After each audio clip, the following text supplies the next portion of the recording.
Hi to the 15 people who will be seeing my vlog.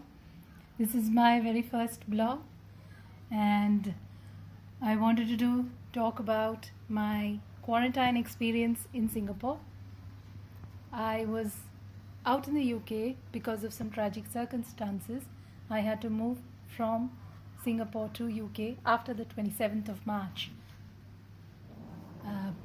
So I was told by the Singapore government when I was flying out that when coming back I would have to quarantine myself in a location away from home, and I would have to bear the expenses of my quarantine, which was a flat rate of $2,000 for everybody, along with the cost of testing me for COVID-19, which is an additional $200 over that.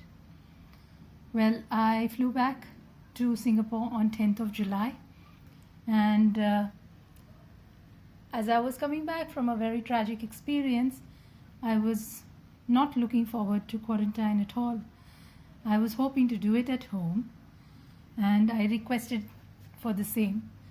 But unfortunately, according to the rules, unless I have a physically debilitating condition, I should quarantine in the hotel itself.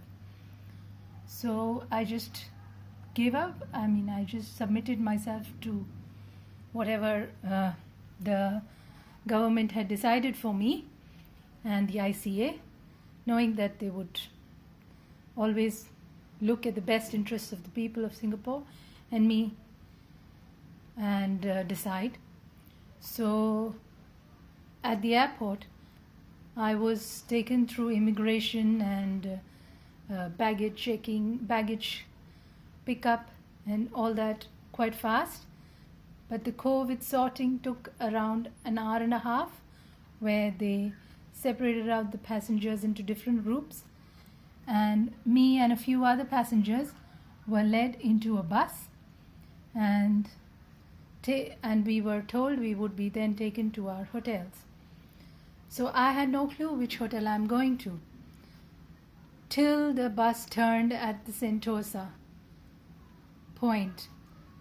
And that's when I realized I'm going to a hotel in Sentosa. I still didn't know which hotel I'm going to. And that happened only when the driver gave details to the checkpoint lady who was asking.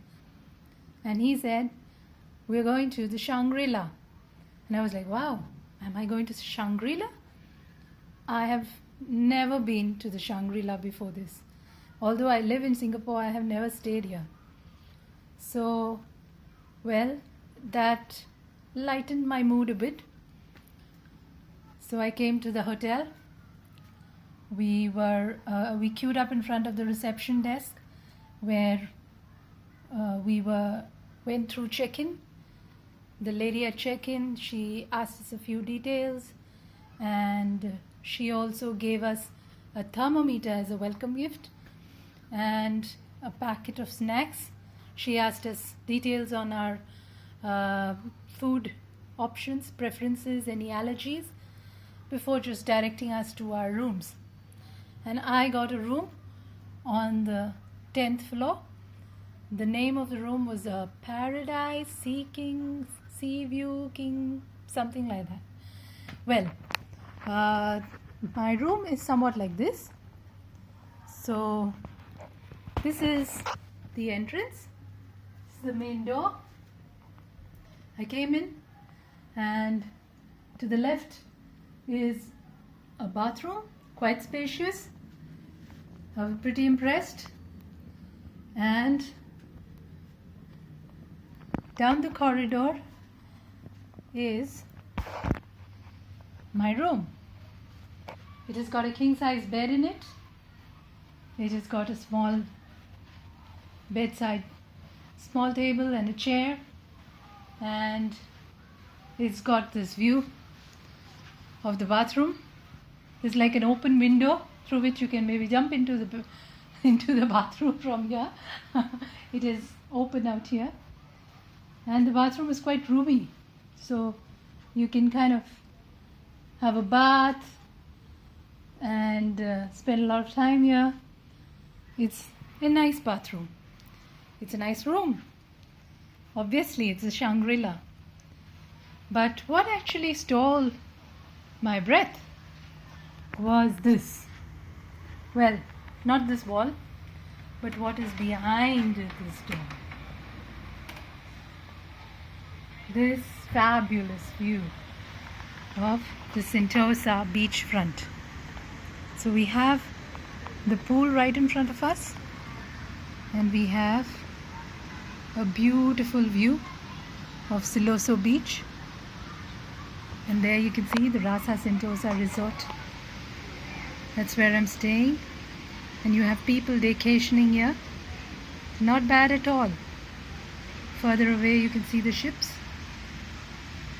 Not bad at all. This is wet. This is the favorite place in my room, as you can imagine. And so much for the room. Not bad.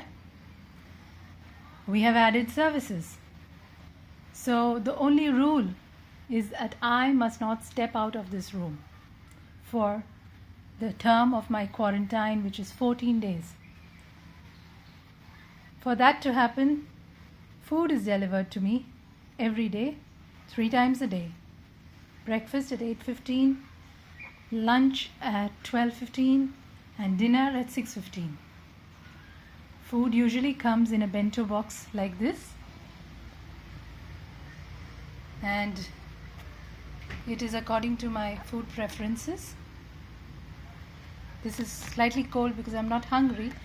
I've left my lunch, and my breakfast was very heavy, so I couldn't have my lunch on time. And there's usually a drink along with it, which I don't have, and there's usually some cookies and snacks, which also I don't have. The room has a kettle and coffee and tea and creamer. Also, the food is not delivered inside, so outside the door there is a small table.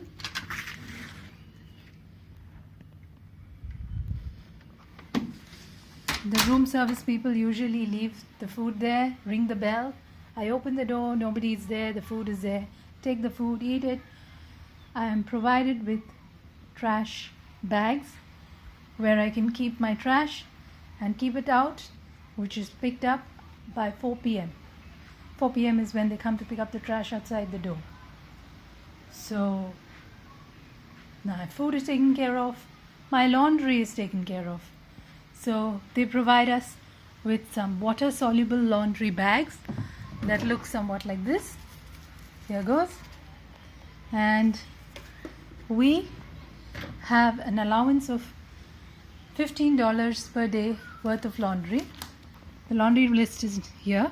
$15 per day doesn't go too far if you look at this list, but considering that I never step out of this room for 14 days, I don't have too many soiled clothes. So it suffices for me. I think it suffices quite well.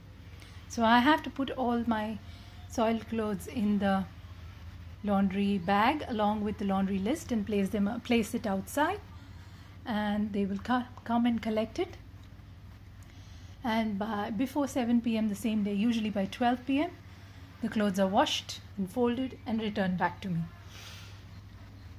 The bed linen is changed once a week, so it has not been changed yet because it's just been 5 days since I arrived, but it will be also placed outside.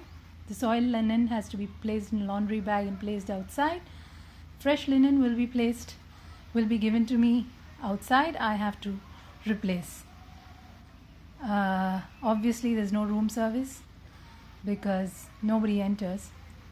There is no housekeeping service, and all the cleaning, all the wiping, everything has to be done by me. Or I can leave it as dirty as I want it, which is also an option.